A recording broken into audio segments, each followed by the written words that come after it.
হুঙ্কার ছেড়ে দিয়ে বললেন, এ বাদশা, এই জমিনে এসেছিলাম কালেমার দাওয়াত দেওয়ার জন্য, জিহাদের ময়দানে আসছিলাম, মরলে শহীদ বাঁচলে গাজী। তোমার এই সামান্য রোম সাম্রাজ্যের আশা, সম্রাট হওয়ার ধোঁকায়, তোমার মেয়ে বিবাহের চিন্তায় আমি রাসূলুল্লাহ সাহাবী আখিরাত বরবাদ করার জন্য জমিনে আসি নাই। একবার জোরে বলা যাবে কি আল্লাহু আকবার? না না, আরো জোরে বলেন না ইয়া রাসূলুল্লাহ।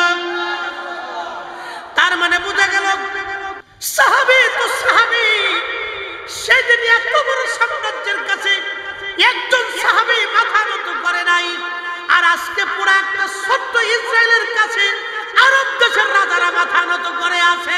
কথা কন না কেন, ঠিক কিনা? ওরা আবার আমার দেশে এসে 8 টাকার তারাবি চালু করে দিল, আমার দেশের মসজিদের ভিতরে ভেজাল বাঁধাইলো, সমাজে ভেজাল বাঁধাইলো। কারণটা কি? একটা ছোট্ট ইসরায়েলের কাছে তোমরা মাথা নত করছো।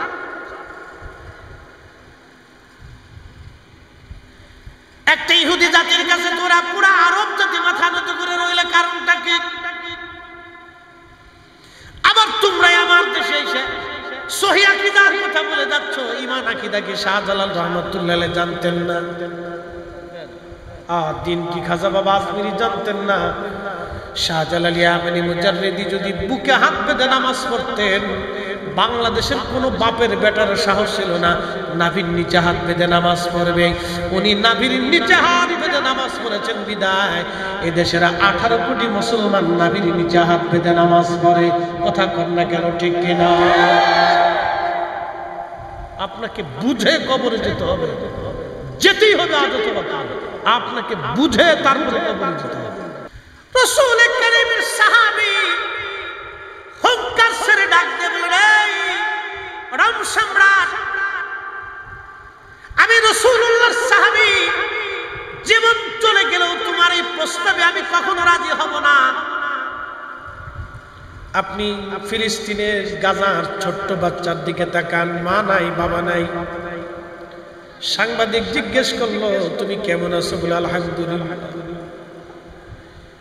বাবাজি, ওদের কান্নার আওয়াজ আসলে, অবস্থাগুলি দেখলে সহ্য হয় না, আমাদের কাছেই ব্যথা লাগে। তাহলে বুঝেন তো আরবের রাজারা কত বড় নিকৃষ্ট, একটা ইহুদি জাতির কাছে মাথা নত করে আছে। তারা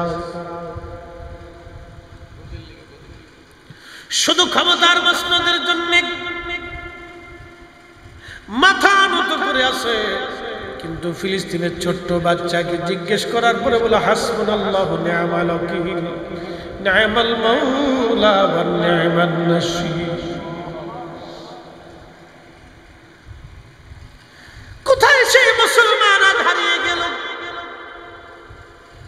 ওদের পেট্রোডলারের মৌলবীরা আজ আমার দেশে এসে ভেজাল বাঁধাইতেছে মসজিদে মসজিদে। কারণ কি?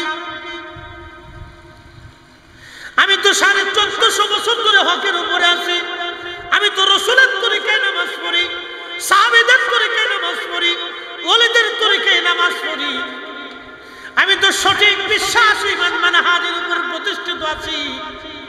তুমি নতুন করে আমার দেশে ভেজাল বাঁধাইলা, কারণ কি? এটা শাহজালালের জমিন, শাহপরানের জমিন, শাহ আলী বাগদাদীর জমিন, খানজাহান আলীর জমিন, খাজা বাবা আজমিরের জমিন, নিজামউদ্দিন আউলিয়ার জমিন, কুতুবউদ্দিন কাকির জমিন, আল্লাহর ওলিদের জমিনে এই সৌদি আরবের পেট্রোডলার মৌলবীর দেওয়া ইসলাম এদেশে চলবে না। এটা শাহজালাল মদিনার থেকে যে ইসলাম এনেছিলেন ওটাই এই জমিনেই চলবে। কথা বলেন ঠিক না বেঠিক?